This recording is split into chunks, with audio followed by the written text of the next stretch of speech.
For the home opener this week. It's great to get back to get and play at home. I think there's just such an exciting feel on campus. When you do that, you get to play. That first game. You get out there. In the junction, all the tents are up, all that stuff. You can feel that. I'm excited. I get my Friday routine. I usually try to go for a jog around campus on Friday. And you feel that energy and that excitement on campus, and really excited about that. Obviously, it'll be a tough opponent. With Alcorn State, it's a team, they had got some confidence last week, a huge win, over Edwin Waters, but put up a lot of points, played some really good defense. They always are going to have great athletes. Played them here a couple years ago, and they battled us in a real tough deal, with a lot of great athletes out there on the field, made a bunch of big plays. And the fact that, it's an in-state game, I always think that means that it's a lot of fun. For a lot of their kids, this is this is their Super Bowl. Talk about playing with a chip on our shoulder. I know our guys are going to play with a chip on their shoulder this week because I don't think they're pleased with our overall performance. I think they're pleased with a lot of things we did last week, but not overall to have that chip on our shoulders. There's a lot of kids on their team with a chip on their shoulder saying, "Hey, I want to show what I can do against an SEC school." So. Their guys are going to come in with that chip, with that wanting to make plays and want to make plays in this big environment that they're going to be in. And it should be a neat game. I always, like I said, though, the in-state games, too, the fact that a lot of people coming to the game. Both sides of the ball, no people on other sides of the ball. It's guys that played against each other and guys that played with each other in high school and growing up that are on different teams. A lot of fans that come, and our fans that are going to, from their hometown, they know the guys on Alcorn's team, and there's Alcorn fans coming up that are going to know guys on our team from their hometown. So I think that in-state aspect of the rivalry makes it kind of a neat deal. So we're excited for it. I know got to get a great week of practice in, and get some things improved on from last week, and get ready to go.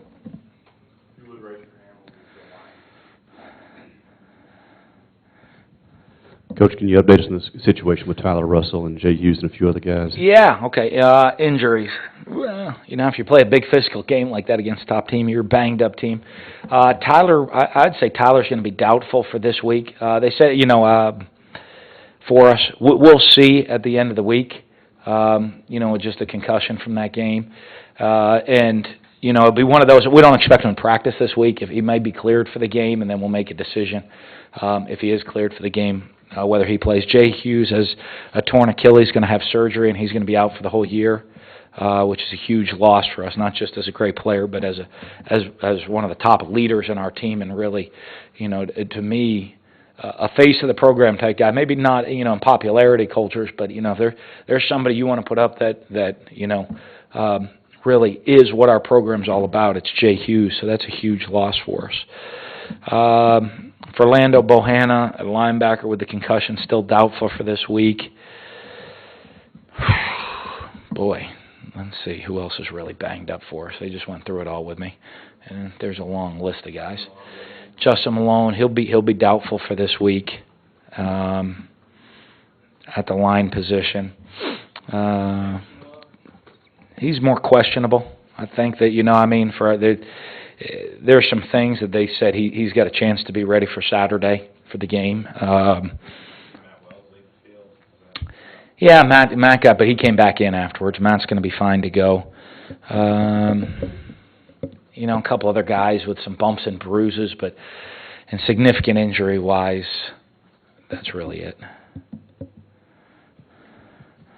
The report always gets longer every week, but the significant ones are the ones that are important. When you look at Bohanna and Russell, what's the process that they need to go through the concussion process? Take us kind of through the events. What they do is, they have a baseline. They do the concussion testing, and everyone on the team gets kind of tested on it baseline before the season starts. I'll be honest, I haven't done it in a while. I probably should do it just to see what goes through. I say it's really hard to pass if you're healthy. You know what I mean? So it's kind of it's a tough deal, but we're going to be always extra precautious with that stuff. And one of the things too is you got to space out the testing. So both of those guys aren't going to be cleared to practice this week, and we probably won't test them because you only test them every couple of days. You can't test them that often with it because you want to, if they don't pass the test, you want to give them a couple of days to make sure that you're not getting a false test back. So it'll be something we'll probably test both those guys late in the week, Thursday or Friday, to see where they're at and see if they're going to be able to dress. And, you know, the thing with both those guys is being veteran players. If they are cleared for the game, we can make a determination then at that point how much they play, or if they play even, you know, without having practice during the week.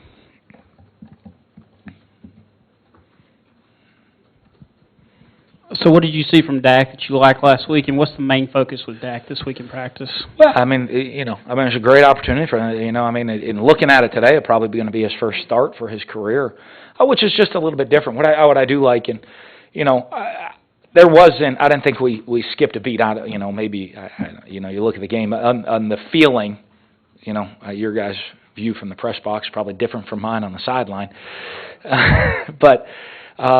For us, what I really liked is I don't think there wasn't a feeling that we skipped a beat. It wasn't like, oh goodness, you know, let's change. We got to what do we have to take out of the game plan? What can't we call? You know, it was, hey, Dak's in, Dak, you just go run the offense. And you know, stepping into the huddle, that confidence that he brings, stepping into the huddle, the leadership he brings, stepping into the huddle. You know, there wasn't. I don't think there was a panic or in any of the coaches, not a panic in any of the players on the field of saying, you know, what are we going to do now type of deal, which that to me just shows a lot of what Dak is and how he's prepared himself and how he's performed during training camp, that, you know, he has a lot of trust in his teammates. So that's what I really liked about when he stepped on the field for us. Now that you've had a couple days to digest the game and everything and look at film, what offensively, was it execution? Was it play calling? I mean, what were the things that you think were all right and have to improve? Yeah, there's a little bit of everything in there. You know, one of the things, obviously I'm very disappointed in myself, obviously, and in situations we put ourselves in, and we watched it as a whole team today. Finish is going to be a real big thing for us, you know, and I know that kind of sounds like coach talk. But, you know, you look at just overall finish for us in everything, throughout course of that game. A couple opportunities for some big plays where we didn't, you know, maybe finish a block downfield to finish the play. A couple opportunities for some big plays where maybe I didn't finish calling a great game where, hey, they gave us something, I never got to it. You know, I kind of was, we're waiting on it or whatever, you know, and, you know, I think a lot of play calling, you're waiting on situations sometimes, and should have gotten this stuff early to go finish. You look at us in drives, you know, especially early in the game. We didn't finish drives. We had some great production, made some great plays, a bunch of big plays during the course of the game, moved the ball fairly well early in the game. You know, not only did we not finish the game offensively and hit that slump, when we were doing really well offensively, we didn't finish those drives. Defensively, you know, their first 5 possessions, they had 46 yards on their first 5 possessions. I mean, in the first half of the game, basically, you know, they had 11 possessions on the game. I think when they took a knee at the end, but 11 possessions before that. They had 46 yards in 5 of their first, you know, and basically almost half their possessions at the end. It's the number 1 offense in the country. And then, you know, we don't finish off with stuff, you know, I mean, they make an adjustment. I mean, for us, and that's on everything. I mean, it starts with obviously us making the right adjustments during the course of the game so that we do put our players in a position to go finish things. Our players, you know, with you know, our mental toughness as we go and have success, we can't think, okay, hey, we're good right now. It's the next play is always the most important play. The play that you line up, put your hand on the ground. The success that we've had before, we have to finish every single drive, finish every single game, finish everything, every single play. And I think that probably overall in the game is the biggest disappointment. And obviously, you know, for me, that's all that kind of falls on me to making sure as a whole that we get that done. Dan, you talk about making adjustments, and I understand that you weren't prepared for Oklahoma State maybe running as much zone read option as they did, and that was an adjustment you're talking about. But does it concern you about the outside containment on something like that defensively and how they were kind of able to, you know, get bulk chunks of yards on that? Well, you know what it was is and not that we weren't ready for the zone reads, it's how they did it, you know, and getting in basically 3 tight end formations, bunching it all in to do it. You know, what I think, and I think with what we saw is we didn't do a great job adjusting to it with coaches fast enough, and then getting the adjustment in with the players and translating that adjustment into performance on the field, if that makes sense to you. You know, I mean, it's the three-tiered effect, which is, one, we get the transition made as a coaching staff. Two, we get it taught exactly to fit how we're going to see something we've never seen before to the players on the field. And then three, them actually executing that, which is sometimes one of the hardest ones, because, you know, one of the things, you know, I do it with the quarterback. I mean, it never seems to fail. Hey, if they play this look, they're giving you the post, to throw the post.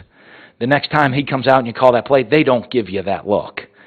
But he's throwing the post no matter what, because you said, hey, look for this. And so sometimes it's that adjustment with guys on the field. Say, hey, if they do this, here's the adjustment. If they don't do that, we don't have to adjust.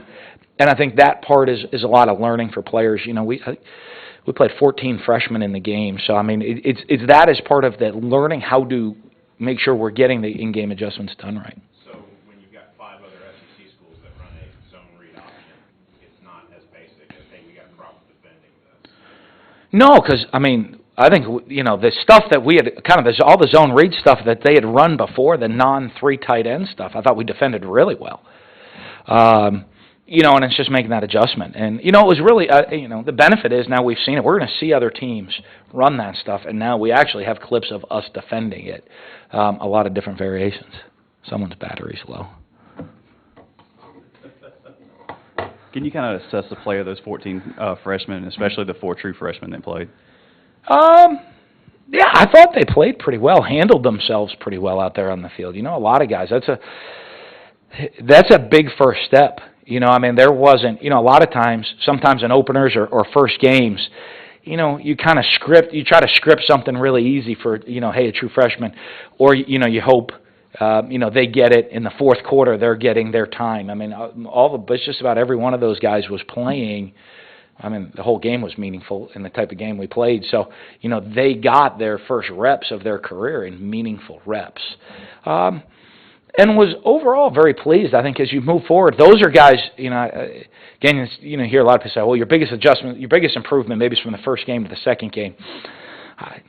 I don't know. I don't always buy that with, and Gabe Jackson and all. I don't think that's between last week and this Saturday is not going to be his biggest improvement. But some of those freshmen it will, because now they've been through a game week. They've been through game preparation. They've got to understand what it is to go and prepare and then go execute it on the field, the speed of which it happens, the pandemonium of game day, which is, you know, with the crowd, with all the excitement, the length of game day. You know, most of these, in high school games, you know, and so we play basically what amounts to a whole extra quarter in time-wise, and they don't have TV timeouts and all the other stuff in high school games. So, you know, I mean, that's what I told them. I mean, we got to play hard for 60 minutes is the easy one. You got to play hard for a good 3.5 hours is the reality of what it is. And for young guys learning all that stuff. So I see them really, those guys, a lot of those guys that play are going to continue to play, are going to take big strides here in the next 2 to 3 weeks.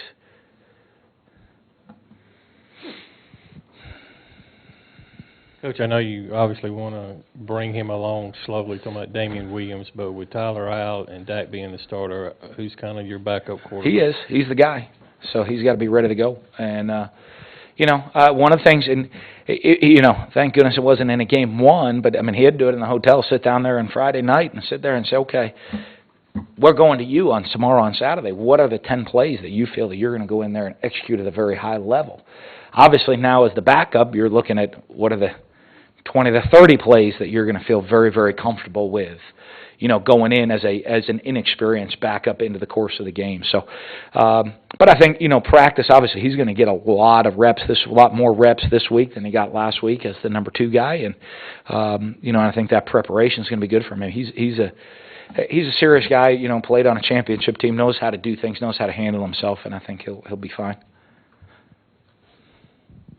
Dan, I know you and Les have both said, you know, we could call plays, the guy in the third row could call, you know, plays on offense, but do you feel like after what you said this past week that you could have taken more shots and that's on you? You might take more responsibility on game day on the sidelines with the play? Yeah, I always take responsibility for all the play calling on offense. I'm an offensive-oriented coach, so to me that all falls on my shoulders, you know.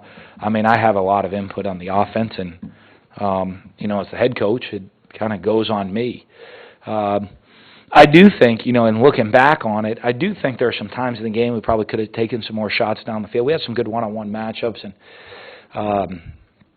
didn't take as many shots, I think, as we needed to, and that's something that we need to address. And as we continue to move forward, we will address trying to take advantage of some of those shots downfield and get them called. It wasn't that we didn't want to call them. It was, hey, when we get in this situation, let's go make the call. And I did a bad job of maybe trying to wait too long at times to get in that situation. Do you feel that the rhythm of the game played an aspect in that, where it was 7-3, more kind of a grinding out game, where the situation led to that maybe more conservative play calling? At times, but you know what? I think there are different times for us, and you give them credit. Sometimes I think for us, some of the 3-and-outs, we have 4 3-and-outs on offense. I think that's one that really kind of gets you out of rhythm. Sometimes you want to get that first down and get rolling. When you look at when we had success, sometimes it was our first down was off of a big play, and then we had success instead of trying to grind out the first down and get rolling during the course of the game. On the drives that we were successful, and then we just didn't finish them. But I thought, to me, overall, the game played out kind of how we went in wanting it to play out. If you go in. To me, at halftime, obviously very disappointed. I thought, we could have scored 17 to 21 points there in the first half, and just finishing drives and us making sure we're getting the guys in the right situation to go make plays to finish drives as coaches. But, how the game played out with the ball control with that and trying to, keep them out of their tempo game and what they wanted to do, I thought it played out really into how we went into it. And into what we wanted to do, and we just didn't. Like I said, I didn't get us to finish those drives and get those points that you need. When you're in a big game like that against the top team, we got to finish and take advantage when we're in the red zone. I haven't looked at our guys. We're inside. I think we had opportunities without the penalties to be inside the 10-yard line twice before the end of the game, and we would have had the ball. As it played out, if it just touchdowns on those 2 drives. At 21-14 with the ball with 6 minutes to go, and that's kind of a game we would have been. You would have told me that's how the game's going to play out. I said that'd been perfect for us. Talking about Tyler and Dak, how much does their relationship, the fact that Tyler tells him, you're the other quarterback, you're not the backup, how does that help prepare Dak for this situation? Well, I think a lot. I think Dak, the fact they always play off each other in a lot of different things. Even leadership roles in the off season in the weight room. Where Tyler's more of the business approach, get it done, and Dak's a rah-rah guy. So Dak has had a big leadership role amongst our team already. So when the players look and Dak goes to rally the team as a leader, they're used to seeing that, They're also used to seeing Tyler as the leader, and the guy of, hey, the X's and O's, this is exactly how I want you to run these routes. But so I think the fact that Dak's prepared it, when he goes in, the guys, it's not like, okay, who's this new guy coming in to lead us right now? He's a guy that's been in a leadership role all year. Last question. Dan, Nick James and Quay Evans didn't make the trip. What's their kind of situation? Yeah, we're looking to see if they're going to be ready to go this week. No, we just got to make sure they're ready to go play. Nick was a possibility of redshirting this year for us. Quay had a really good week of practice though last week, so I met with him yesterday about it and. Said, he's on the right path. The key is he stays on that right path. I want to see him out there on the field and play to where our expectations levels of him to play are. Thanks, guys. Good deal. Thank you.